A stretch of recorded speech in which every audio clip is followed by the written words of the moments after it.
আলোচনার শুরুতেই জানতে চাচ্ছি আপনারা সবাই কেমন আছেন? ভালো রাখার মালিককে একটু আওয়াজ দিয়ে। অসুস্থ করার মালিককে, অসুস্থ হলে সুস্থতা দান করেন কে? এই আকাশ কার? এই জমিন কার? পাহাড় পর্বত চন্দ্র সূর্য নক্ষত্র ইহকালীন জীবন পরকালীন জীবন সব কিছু কার সৃষ্টি?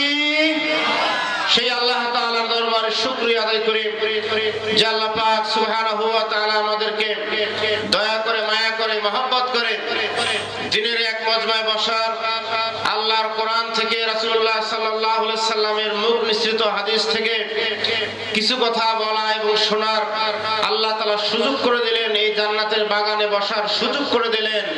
এজন্য সেই মহান রব্বুল আলামিনের দরবারে আবারও শুকরিয়া আদায় করি। আমরা সকলেই পড়ি আলহামদুলিল্লাহ। রব্বানা লাকাল হামদ হামদান কাসীরা তাইয়িবান মুবারাকান ফীহি।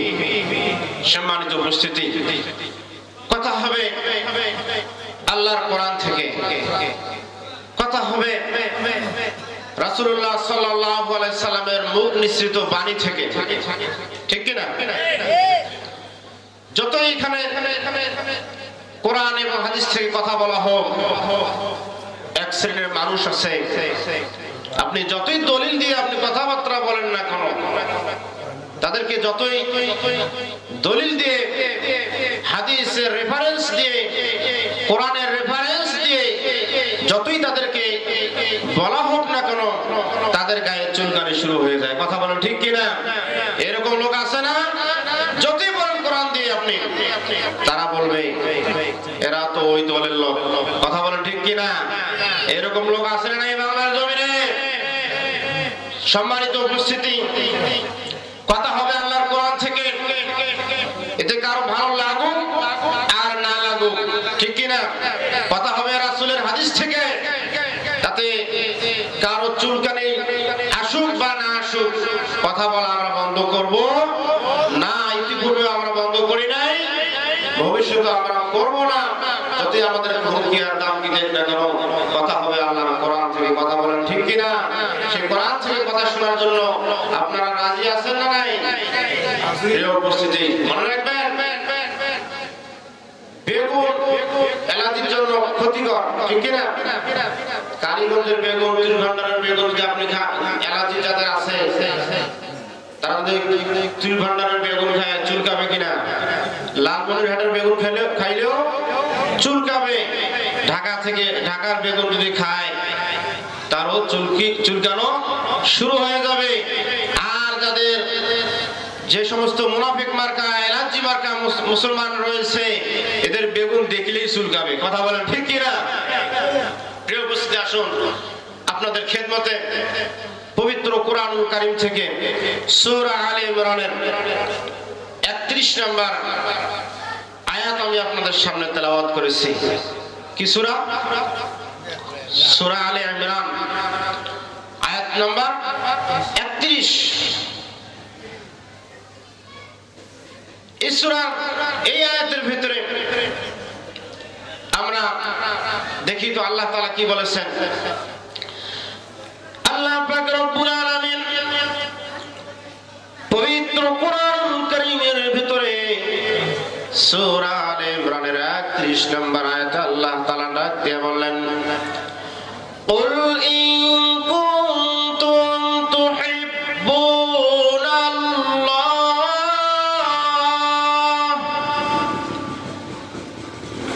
ফাত্তাবিউনি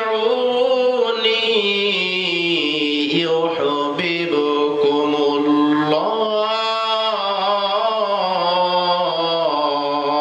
আল্লাহু আকবার। আল্লাহ তাআলা বলেন, হাবিব আপনি বলে দিন, ইন কুনতুম তুহিব্বুনাল্লাহ, যারা আমি আল্লাহ তাআলাকে ভালোবাসতে চাও, যারা আল্লাহ তাআলাকে ভালোবাসতে চাও, আল্লাহ তাআলার ভালোবাসা অর্জন করতে চাও, আল্লাহ তাআলার রেজামন্দি, আল্লাহ তাআলার রাজি খুশি করতে তোমরা যারা চাও, হে হাবিব আপনি বলে দিন ফাত্তাবিউনি ইউহিব্বুকুমুল্লাহ, তাহলে আমি রাসূল জনতা ইত্তেবা করে। আল্লাহু আকবার। আল্লাহ তাআলার ভালোবাসা অর্জন করতে চাইলে, আল্লাহ তাআলার ভালোবাসা পেতে চাইলে ইত্তেবা করতে হবে কার? রাসূলের। কার ইত্তেবা করতে হবে? রাসূলের ইত্তেবা করতে হবে। রাসূলের ইত্তেবা করলে আল্লাহ তাআলা বলেন ফাত্তাবিউনি ইউহিব্বুকুমুল্লাহ, তাহলে আমি আল্লাহ তাআলার ভালোবাসা অর্জন হবে। সুবহানাল্লাহ। আল্লাহ তাআলার ভালোবাসা, আল্লাহ তাআলার নৈকট্য যদি আমরা কেউ পেতে চাই, রাসূলকে ছাড়া সম্ভব নয়। রাসূল ছাড়া আমরা নামাজ পাই নাই, পেয়েছি নাকি? একজন মানুষ যদি বলে রাসূলকে ছাড়া আমরা সরাসরি আল্লাহ তাআলাকে ধরবো, আল্লাহ তাআলার ভালোবাসা অর্জন করব, সম্ভব? কথা বলেন সম্ভব? সম্ভব নয়। সম্ভব নয়। রাসূলকে ছাড়া আল্লাহ তাআলাকে পাওয়া যাবে না। আমরা নামাজ পেয়েছি রাসূলের মাধ্যমে, ইসলাম পেয়েছি রাসূলের মাধ্যমে, আল্লাহ তাআলা যত হুকুম আমরা পেয়েছি সবগুলো পেয়েছি রাসূলের মাধ্যমে। কথা বলেন ঠিক কিনা? বান্দা দুনিয়াতে তার যে জীবন বিধান পরিচালনা করবেন, সেই পরিচালনা করার জন্য আল্লাহ তাআলা পবিত্র কোরআনুল কারীম নাযিল করে দিয়েছেন। সেই কোরআনুল কারীম নাযিল হয়েছে আমাদের রাসূলের উপরে। সুবহানাল্লাহ। কোরআনটা হচ্ছে মানুষের জন্য সংবিধান, হুদাল লিন-নাস। কোরআন হচ্ছে মানুষের জন্য সংবিধান। এই কোরআনটা আমরা পেয়েছি রাসূলের মাধ্যমে। নামাজ পাইলাম রাসূলের মাধ্যমে, শরীয়তের যত রকম হুকুম আহকাম রয়েছে সব পাইলাম রাসূলের মাধ্যমে। অতএব রাসূলকে ভালোবাসা ছাড়া, রাসূলের ইত্তেবা করা ছাড়া আল্লাহ তাআলার ভালোবাসা পাওয়া সম্ভব নয়। ভাইরা আমার, পদ্মার আলে মা বোনেরা, এই মুহূর্তে যদি আমি বলি আপনারা কারা কারা রাসূলকে ভালোবাসেন, দুহাত তোলেন। লিল্লাহি তাকবীর, লিল্লাহি তাকবীর। আমরা সবাই রাসূলকে ভালোবাসি, কিন্তু রাসূলকে আমরা ভালোবাসি মৌখিক ভাবে, আমরা রাসূলকে ভালোবাসি অন্তর থেকে। কাজে কর্মের ক্ষেত্রে আমরা কিন্তু রাসূলকে ভালোবাসি না। যদি রাসূলকে যদি আমরা ভালোবাসতাম, রাসূলের ইত্তেবা যদি আমরা করতাম, রাসূলের আদর্শকে যদি আমরা গ্রহণ করতাম, রাসূলের সুন্নাত অনুযায়ী যদি আমাদের জীবনটাকে পরিচালনা করতে পারতাম, তাহলে আল্লাহ তাআলার ভালোবাসা, আল্লাহ তাআলার নৈকট্য আমরা পেয়ে যাইতাম। বলে সুবহানাল্লাহ। আল্লাহ পাক সেই কথা নাই বলেছেন ওয়া ইয়াগফির লাকুম যুনুবাকুম।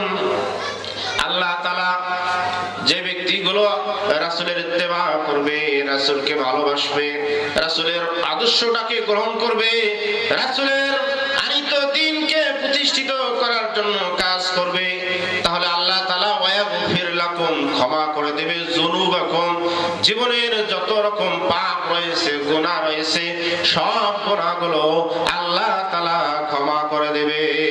সুবহানাল্লাহ।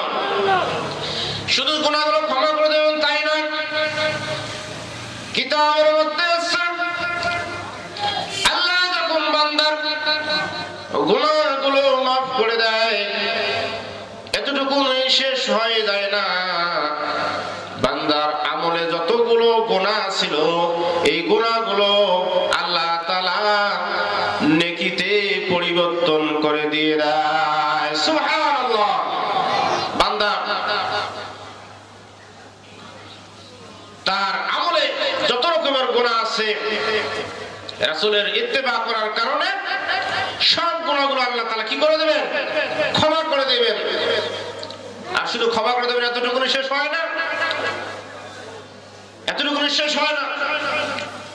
আল্লাহ তাআলা ওই বান্দার গুনাহ যত পরিমাণ গুনাহ রয়েছে, সেই পরিমাণ গুনার পরিবর্তে আল্লাহ তাআলা নেকিতে ভরপুর করে দেন। বলে সুবহানাল্লাহ।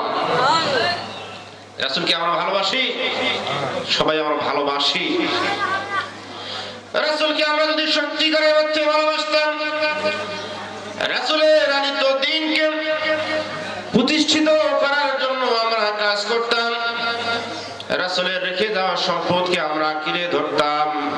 রাসূলুল্লাহ সাল্লাল্লাহু আলাইহি সাল্লাম বিদায় হজের ভাষণে বলেছিলেন, আমি তোমাদের মাঝে দুটা জিনিসকে রেখে যাচ্ছি, যদি তোমরা এই দুটা জিনিসকে পরিপূর্ণভাবে আঁকড়ে ধরো, বিচ্ছিন্ন হয়ে যদি না যাও, তাহলে তোমরা কোনোদিন পথভ্রষ্ট হবে না।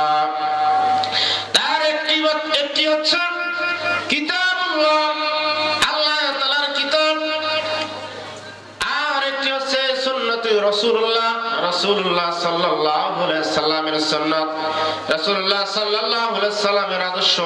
এই দুইটা জিনিসকে তোমরা যতদিন পর্যন্ত আঁকড়ে ধরবা, ততদিন পর্যন্ত তোমরা বিপদগামী হবে না।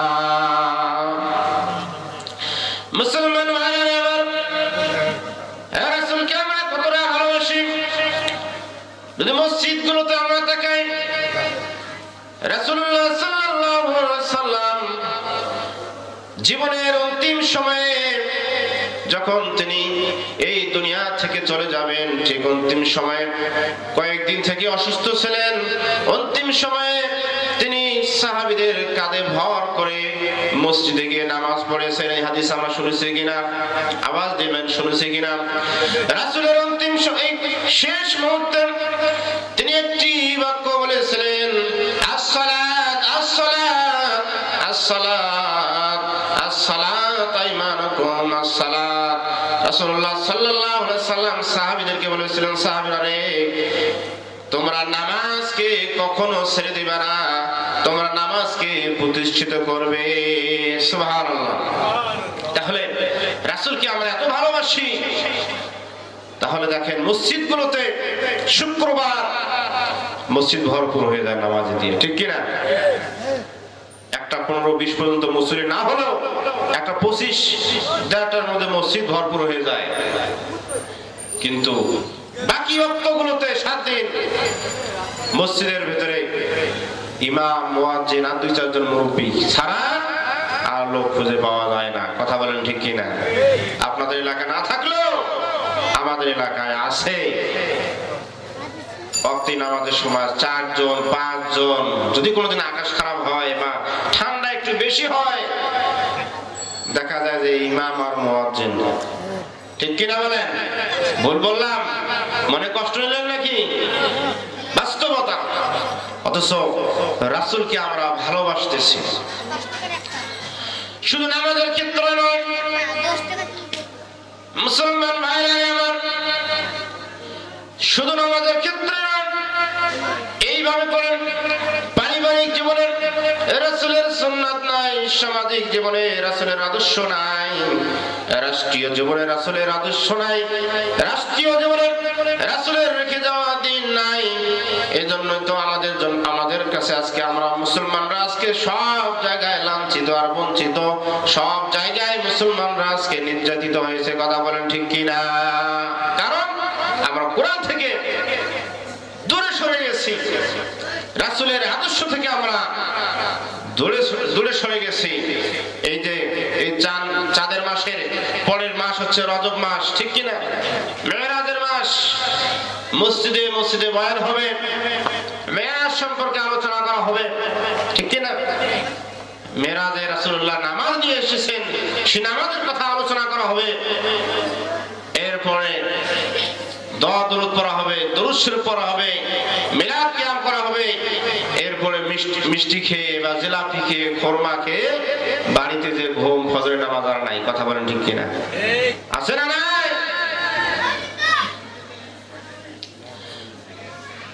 রাসূলুল্লাহ সাল্লাল্লাহু আলাইহি সাল্লাম তার রেখে যাওয়া যে সম্পদ, তার রেখে যাওয়া যে বাণীগুলো, সেইগুলো থেকে বিরত হওয়ার কারণে সারা বিশ্বের মানচিত্রে আমরা যেদিকে তাকাচ্ছি সেই দিকে আজকে মুসলমানরা মার খাচ্ছে। মুসলমানদেরকে আজকে বিভাজন করে দেওয়া হয়েছে, ভাগ করে দেওয়া হয়েছে।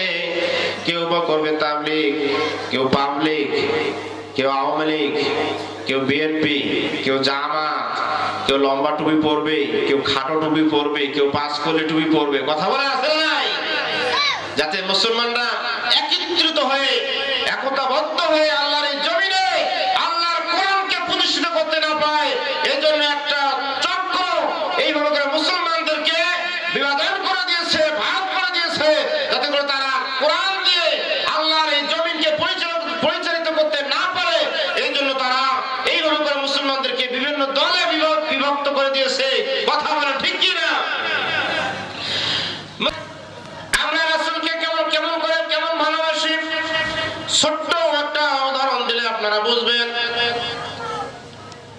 এক রিকশাওয়ালা গরিব মানুষ বিবাহ করেছে, বউ বাড়িতে নিয়ে এসেছে। বাসর রাতে বউ বলতেছে, স্বামী গো, আমি কিন্তু আপনাকে খুব ভালোবাসি। ঘুম থেকে উঠেছে, সকালবেলা খাইতে দিয়েছে। বিবি বলতেছে, স্বামী গো, আমি কিন্তু আপনাকে খুব ভালোবাসি। খাবার উঠাই দিচ্ছে, বলতেছে, বিবি গো, আমি কিন্তু তোমাকে খুব ভালোবাসি। পানি ঢেলে দিচ্ছে, বলতেছে, স্বামী গো, আমি কিন্তু আপনাকে খুব ভালোবাসি।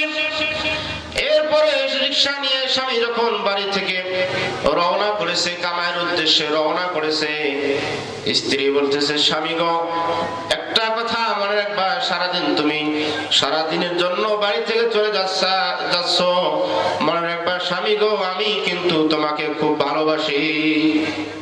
রিকশাওয়ালা গরিব মানুষ বলতেছে, যাক, কপালের কোন কোণে যেন একটা স্ত্রী পেয়েছি, এতবার বলে ভালোবাসি। যাক, আলহামদুলিল্লাহ, আল্লাহ তাআলা শুকরিয়া। রিকশাওয়ালা খুশি মনে বাড়ি থেকে বের হয়ে গেছে।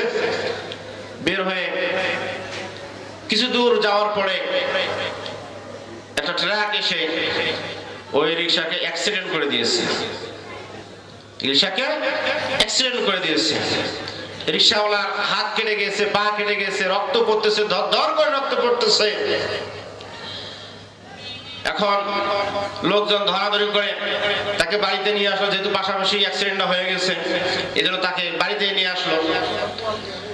নিয়ে আসার পরে বাড়িতে যখন নিয়ে আসলো, স্ত্রী স্বামীর কাছে যে বললো, স্বামী গো, রক্ত পড়ুক, যাই পড়ুক, কোনো অসুবিধা নাই, স্বামী গো, আমি কিন্তু তোমাকে খুব ভালোবাসি। আচ্ছা বলেন তো, এই মুহূর্তে ওই রিকশাওয়ালা বেটার রাগ আসবে কিনা?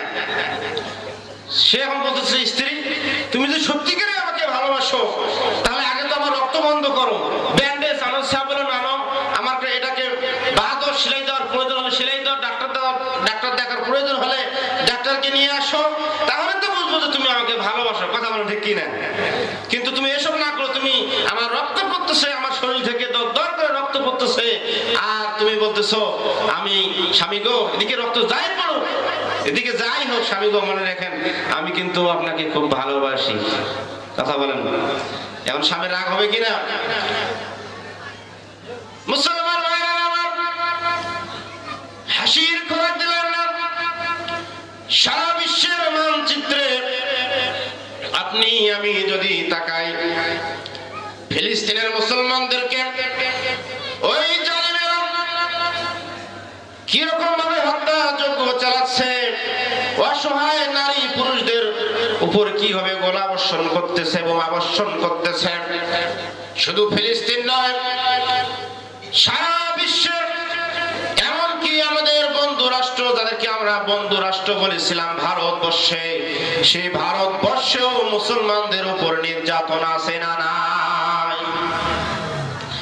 আমরা যদি রাসূলকে সত্যিকার অর্থে ভালোবাসি, রাসূলকে যদি আমরা সত্যিকার অর্থে ভালোবাসি, রাসূলের ওই আদর্শটাকে আমাদের গ্রহণ করার দরকার। রাসূলুল্লাহ সাল্লাল্লাহু আলাইহি সাল্লাম বলেছেন, মুসলমানরা এক মুসলমান আর এক মুসলমান অঙ্গাঙ্গিক, এক মুসলমান আর এক মুসলমান যেমন ভাই। এক মুসলমানকে কষ্ট দিলে অপর মুসলমান কষ্ট পাবে। এক মুসলমান আর এক মুসলমানের ভাই, এক ভাই কষ্ট পাইলে অপর ভাই কষ্ট পাওয়ার দরকার আছে না নাই? সারা বিশ্বে আজকে মুসলমানদেরকে নির্যাতন করতেছে, রক্ত ঝরাচ্ছে, রাসূলের রেখে দেওয়া সম্পদ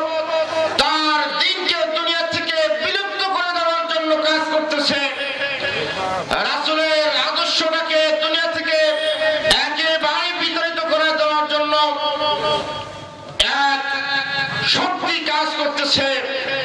আর আমরা যদি আজকে ঘরে বসে বলি রাসূল আমরা কিন্তু আপনাকে ভালোবাসি, ইয়া নবী সালাম আলাইকা, রাসূল আমরা কিন্তু আপনাকে খুব বহুত আমরা কিন্তু আপনাকে ভালোবাসি, প্যার করি, ইয়া রাসূলুল্লাহ আমাদের সালাম আপনি নেন, কথা বলেন। এই ভালোবাসা যদি আমরা ভালোবাসি তাহলে রাসূল আমাদের উপর রাগ হবেন কিনা?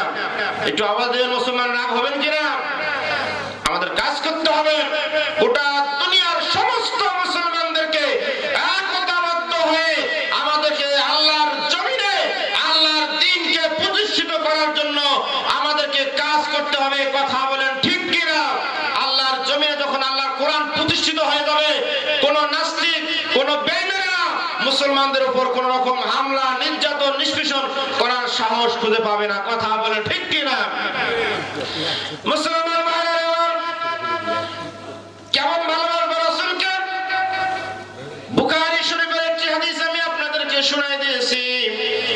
আল্লাহ রাসূল সাল্লাল্লাহু আলাইহি ওয়াসাল্লাম বলেন, লা ইউমিনু আহাদুকুম হাত্তা আকুনা আহাব্বা ইলাইহি মিন ওয়ালিদিহি ওয়া ওয়ালাদিহি ওয়ান নাসি আজমাইন।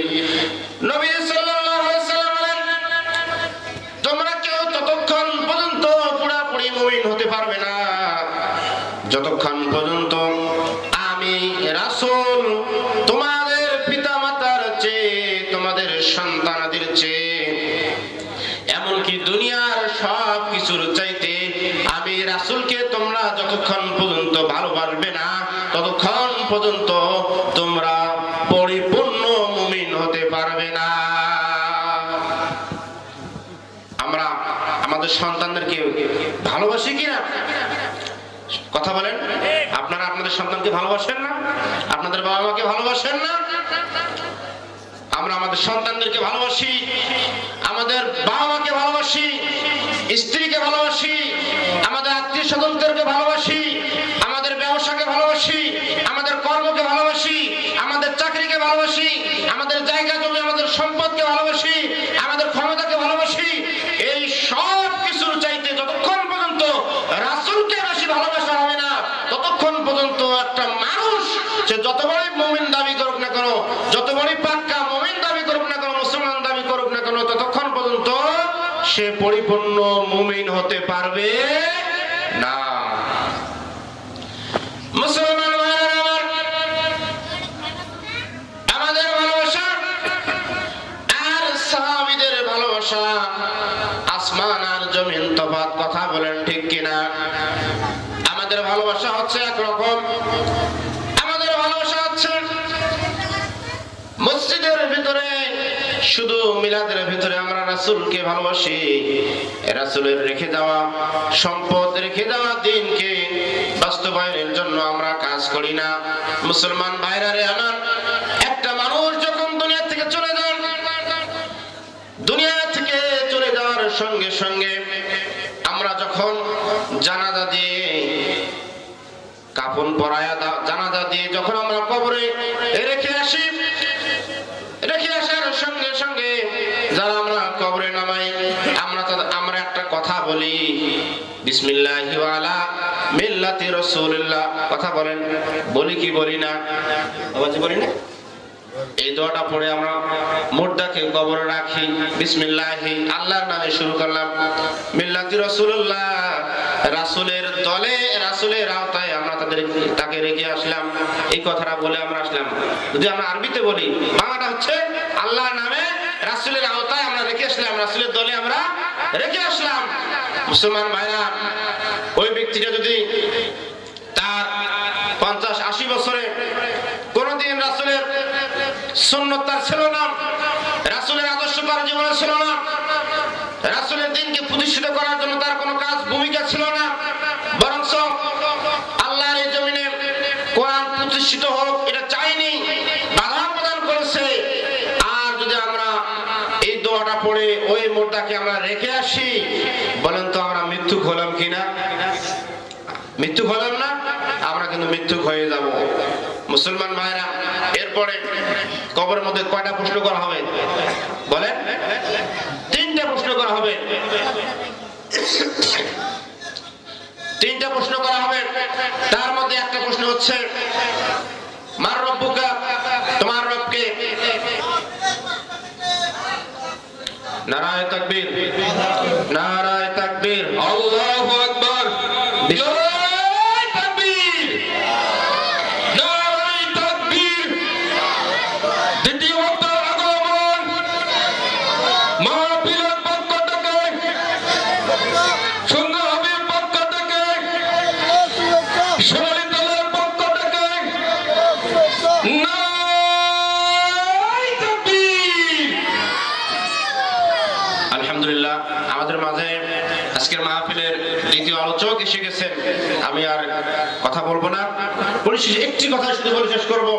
3 নম্বরে যে প্রশ্নটা করা হবে, রাসূলুল্লাহ সাল্লাল্লাহু আলাইহি সাল্লামকে সরাসরি অথবা তার আকৃতিতে দেখানো হবে, আর তাকে প্রশ্ন করা হবে মান হাযা রাজুল, এই ব্যক্তিটাকে, এই ব্যক্তি সম্পর্কে তুমি কি চেনো?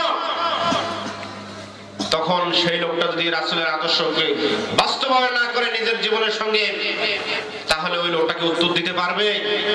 পারবে না। তারা বলবে লাদ্রি, আমি জানি না। সম্মানিত উপস্থিতি, আমার আলোচনার বিষয় ছিল রাসূলকে ভালোবাসা, রাসূলের ইত্তেবা করে আল্লাহ তাআলার নৈকট্য হাসিল করা, আল্লাহ তাআলার ভালোবাসা অর্জন করা। তাহলে আল্লাহ তাআলা আমাদের জীবনের গুনাহ খাতা মাফ করে দেবেন এবং আমাদের আল্লাহ তাআলার ভালোবাসা অর্জন আমরা করতে পারবো। সম্মানিত উপস্থিতি।